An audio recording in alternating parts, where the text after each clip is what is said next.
Bismillahirrahmanirrahim. Sahabat-sahabat subscriber dan sahabat-sahabat YouTuber penonton sekalian, tadi kami sowan dan ini beliau Kiai Husni Hidayat, Kiai dan juga sekaligus ahli spiritual. Makanya kami kesini sahabat teman-teman mau belajar dan mau tanya-tanya tentang alam gaib dan tanya-tanya tentang ayat-ayat, tanya-tanya tentang semuanya. Mari kita sekalian semuanya untuk bisa menambah ilmu, bisa menambah wawasan kita semua untuk kedepannya, dan faedahnya banyak soal kepada orang-orang alim seperti beliau ini. Sehat tadi? Alhamdulillah. Pas boten sibuk nih. Alhamdulillah.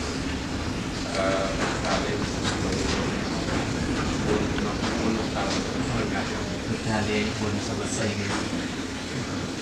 Bagi ini di amal-amal dan masalah. Jadi sekaligus juga Kiai juga paham dalam spiritual. Arti spiritual itu dunia gaib. Nah, Kiai berarti awal mengetahui alam gaib dan makhluk-makhluk itu mulai dari kapan?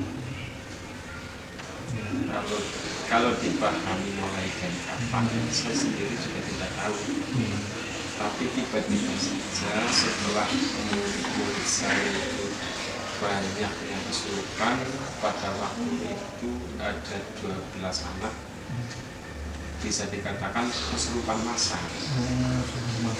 Akhirnya saya sendiri juga kaget, ini kasusnya itu dari mana. Tapi ternyata setelah ditelusuri sebenarnya yang namanya makhluk gaib atau manusia biasa itu tidak ada bedanya. Kalau merasa terganggu sama dengan manusia, kalau merasa diganggu sama dengan manusia. Belum lama, cuman akhir-akhir ini setiap saya berjalan kemanapun, kalau di waktu setelah maju ke atas pasti ada yang menjumpai, tidak mengganggu. Tapi yang saya amati, setahu saya, bukan karena saya pintar, tapi karena saya hanya tahu kalau dianya lawan arah, berarti menghadap ke saya harus berhenti dan membaca ayat kursi. Nah, kalau roh bersamaan itu nggak masalah. Arti kata, umpamanya ada makhluk gaib sedang berjalan menuju ke hadapan saya menyerobot, berarti saya tidak menghormat pada beliau. Akhirnya masuk. Maaf Pak Kiai, berarti itu ketika jenengan mulai hafal, mulai melihat, mulai berargumen dengan makhluk tersebut, berarti tidak dari pondok, melainkan hanya ya dari budak pondok. 2020 kemarin, sahabat-sahabat. Belum lama. Nah itu aja. Saya belum pernah mengenal salah satunya makhluk tersebut. Tapi hanya saja kalau dia bilang katanya mau kemana, kok minta saya untuk mengantar, saya antarkan. Tapi saya harus ada janji. Umpamanya ada anak kesurupan, saya keluarkan, dia minta diantar, saya mau mengantar, asalkan jangan kembali lagi. Seperti itu ya. Nah, kalau dikatakan saya punya jin, saya nggak punya jin. Kalau amalan, amalnya Oh, namanya Pak Guru dari iya, pondok pesantren pesantren lah. memberikan Malam.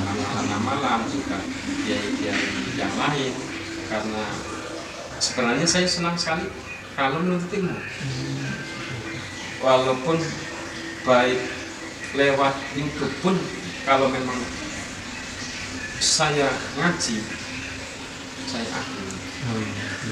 Nah, disitulah akhir-akhir ini,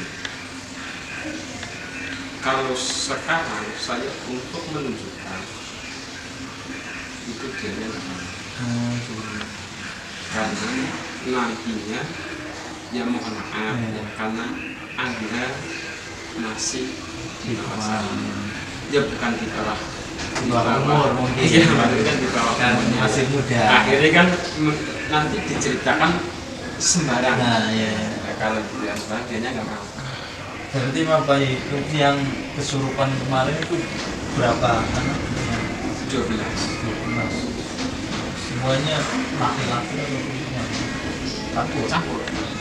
Kebanyakan perempuan. Nah, ada yang kemasukan tuyul, ada yang kemasukan nenek-nenek, ada yang kemasukan biasa umuran, tapi juga ada yang kemasukan yang lebih tua, yang lebih besar.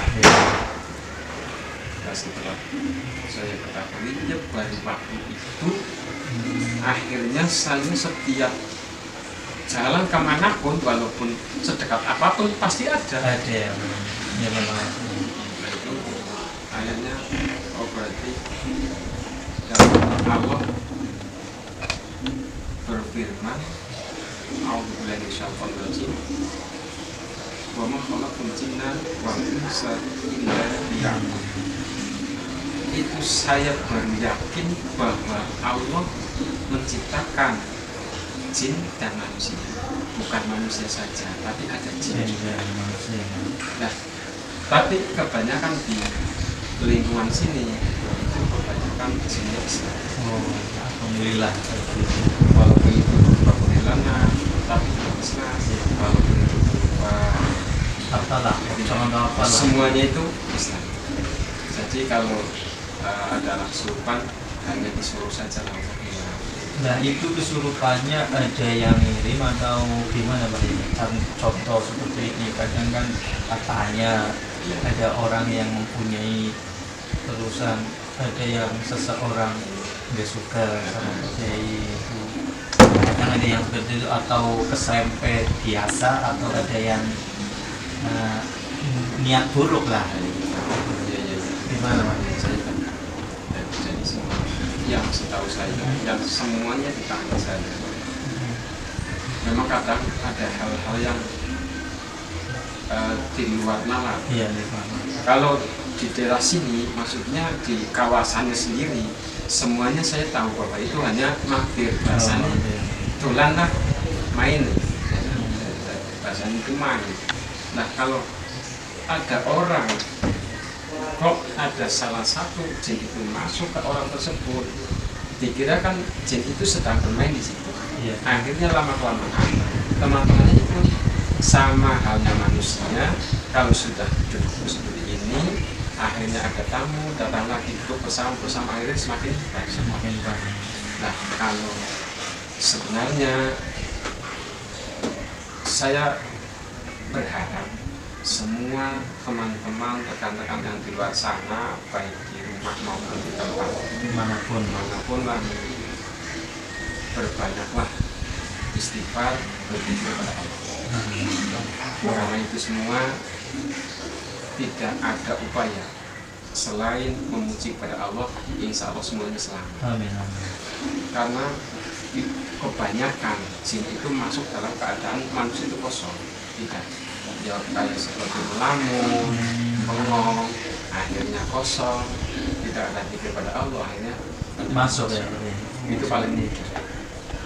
Ya kalaupun saya ada anaknya kemasukan, saya keluarkan, tapi ada orang yang di samping-sampingnya banyak, orang itu kosong, artinya tidak istighfar, tidak lagi berpikir, tetap nyerang sama. Masuk ya. Masuk, tetap masuk. Jadi begitu teman-teman sekalian, saya jelaskan sedikit. Berarti ketika kita sedang banyak pikiran, ketika kita sedang melamun tidak ingat kepada Allah, maka kata beliau dia akan kemasukan. Maka kebanyakan orang-orang yang kesurupan itu melamun, banyak main HP zaman sekarang, HP seperti itu. Nah, makanya kita kurangi dan kita banyak ingat kepada Allah, kurangi main HP, kurangi bermaksud dan melamun seperti itu yang dikatakan beliau tadi. Yaitu Anda bicara tentang HP, saya pernah mengalami hal itu. Oh, seperti itu. Ada anak serupa. Nah, setelah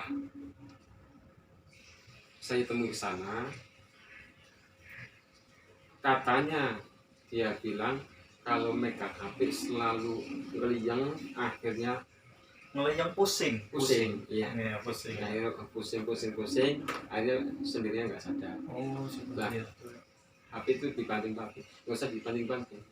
Saya ambil, di sini HP-nya, saya lihat ada yang masuk di aplikasi, ada yang masuk di akun Facebook, akun internet, dan juga ada yang masuk di foto. Oh, seperti itu. Berarti makhluk gaib itu bisa masuk ke arah situ. Oh, pantas itu, sahabat-sahabat. Iya. Nah, kan begini. Setelah HP itu saya pegang, saya buka-buka semuanya, kan pasti ada getarannya. Setiap dibuka pasti ada getarannya. Energi mungkin. Ada energinya. Ada energinya. Nah, setelah saya bawa ke rumah, HP saya taruh di atas kain ya. Kalau di keramik mungkin lunyu. Nah, setelah di atas kain, kain sutra atau kain apa itu Pak Yai? Kain itu hanya kain saja. Hanya kain biasa. Ya, ada kain di situ saya taruh.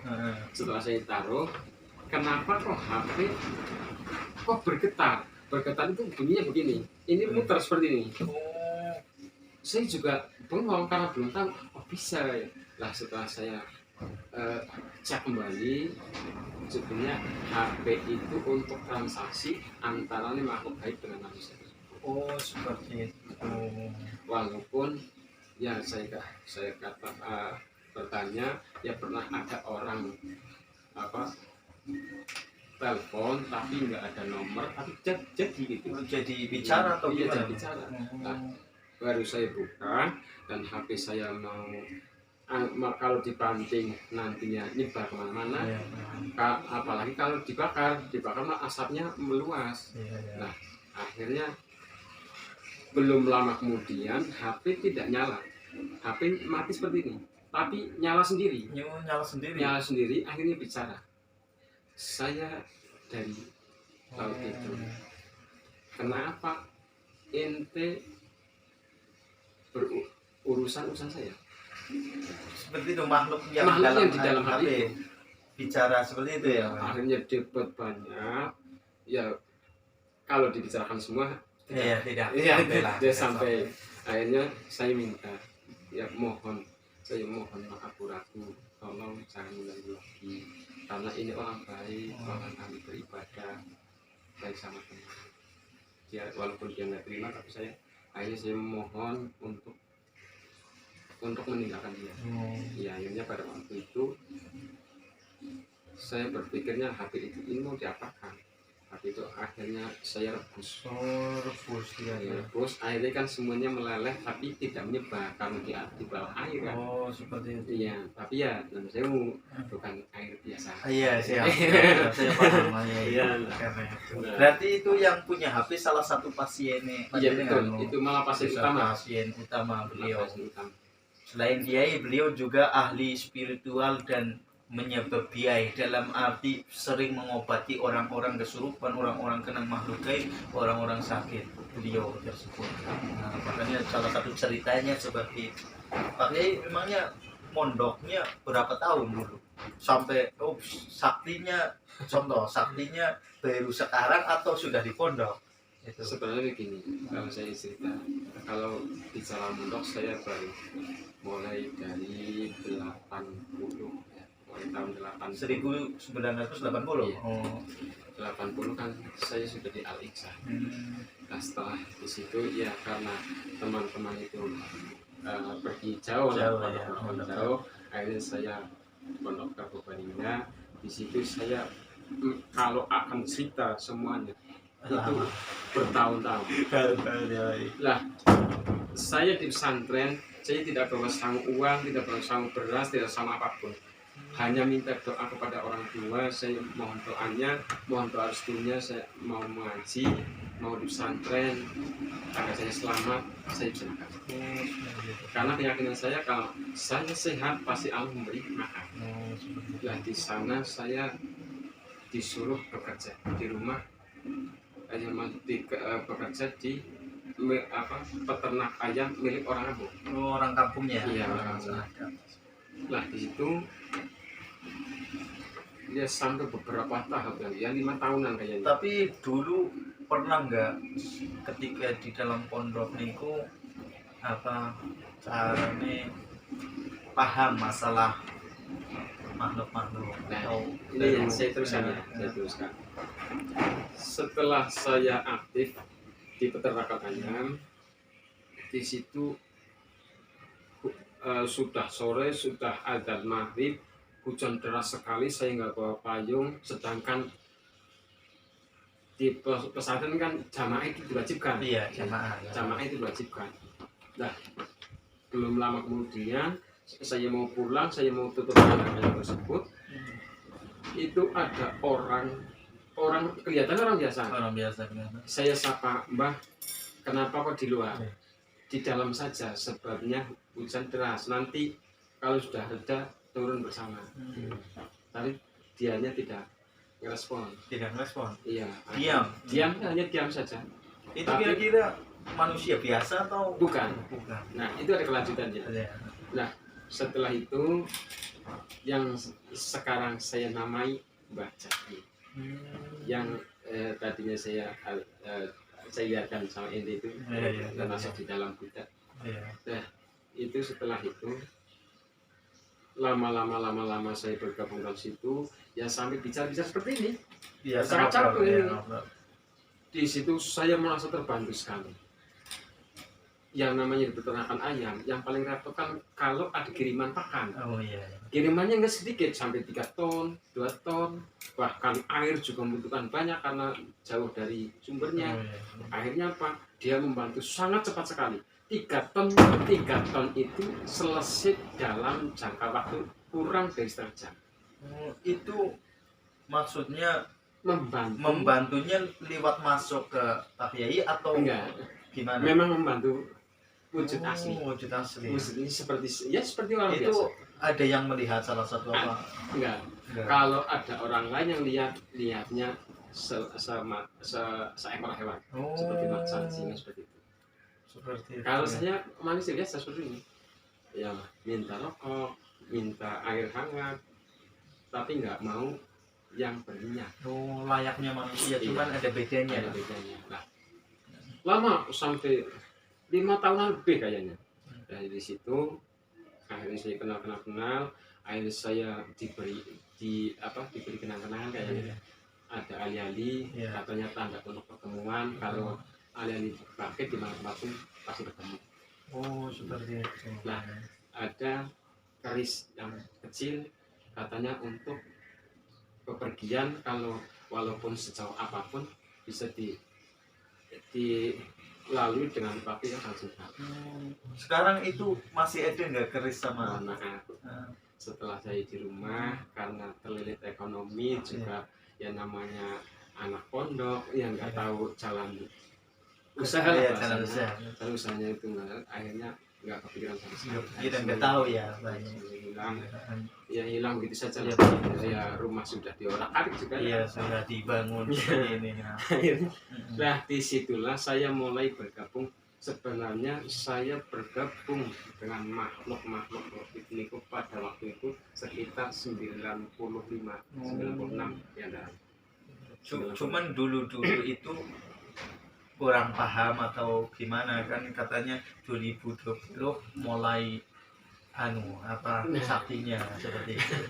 Itu begini Gus. Jadi Ya yang waktu di pondok kan karena saya bergabung dengan dia mau juga membantu saya. Lah dia kan meringankan beban saya. Lah kemungkinan saya rasa oh mungkin ini Allah menurunkan Iya, benar, mukjizatnya sehingga aku kok terbantu seperti itu. iya. Yang apa masih kecil, masih anak, masih bocah dan juga pakan sampai 3 ton, bagaimana caranya ya? Lah setelah itu ya Allah, iya jadi saya ingat semuanya waktu saya menerima ijazah dari Pak Kiai, lalu saya amalkan, pernah ada yang di sebelah kiri dan ada yang sebelah kanan dan ada yang di depan, bahkan pernah sejadah saya diangkat oleh makhluk itu. Oh, iya. Tapi tujuannya tidak mengganggu, sebenarnya hanya led ya. Oh, seperti itu. Ya. Bercanda. Ini bercanda seperti itu. Dan beliau juga katanya sudah luar Jawa sampai Jakarta, sampai NTB. Pasiennya banyak para penonton, subscriber dan para YouTuber. Itu begitu Pak Kiai. Iya. Iya, banyak sekali. Ya mohon maaf kalau ada rekan-rekan yang di luar sana kok melihat video saya, bukan saya sedang pamer ya. Oh iya, ini enten mencari ilmu dan menambah ilmu untuk kami dan para penonton dan para subscriber sekalian. Yang sebenarnya dengan kata Al-Quran tadi itu memang ada, memang nyata. Jadi karena saya tahu sendiri, bukan karena saya mengunggulkan jati diri saya, tapi memang itu nyata. Dimanapun tempat pasti makhluk itu ada, saudara-saudara. Jadi mohon hormati dia, sayangi dia dengan cara berpikir, karena dia memang butuh perlindungan bagi kita semua. Seperti itu ya. Jadi beliau juga melihat langsung kayak sejenis makhluk yang di video-video seperti yang lainnya seperti itu. Nah, makanya kita ini ingin sowan cerita kali beliau kali menambah ilmu lah, wawasan bahwasanya alam gaib itu benar-benar ada. Jadi intinya begini, kalau Anda pergi ke tempat-tempat yang rasanya kok dingin atau rasanya sunyi, sebaiknya peluk salam. Caranya salam, assalamualaikum ya Abdallah, walaupun tidak terlihat. Artinya kita menyapa sama dia. Menyapa ya. Insya Allah tidak ada orang serupa. Insya Allah, amin. Sebabnya semua itu kita ya makhluknya Allah, dia juga makhluknya Allah. Kan kadang-kadang orang kan salah menerapkan. Jadi setan itu kejam, setan itu jahat, setan itu jahat. Enggak, semuanya itu baik. Semuanya itu baik, sama kita disakiti juga merasa sakit, dihina juga merasa sedih, tapi kalau disayangi merasa bangga, dihormati merasa senang. Oh, seperti itu. Sifatnya seperti itu. Oh, ya. Semuanya para subscriber kalian dengarkan semuanya agar kita nambah ilmu dan nambah wawasan. Bahwasanya ketika ada tempat sepi atau tempat rasanya dingin atau panas, maka uluk salam, karena salam itu sunnah. Uluk salam pertama sunnah, menjawab wajib. Makanya ya kemungkinan sekian dulu, nanti akan dilanjut setelah kali ini akan kita lanjut lagi pada masa yang beliau akan nggak sibuk lah. Sekarang mungkin ada acara. Terima kasih, nanti akan dilanjut lagi. Mau bawa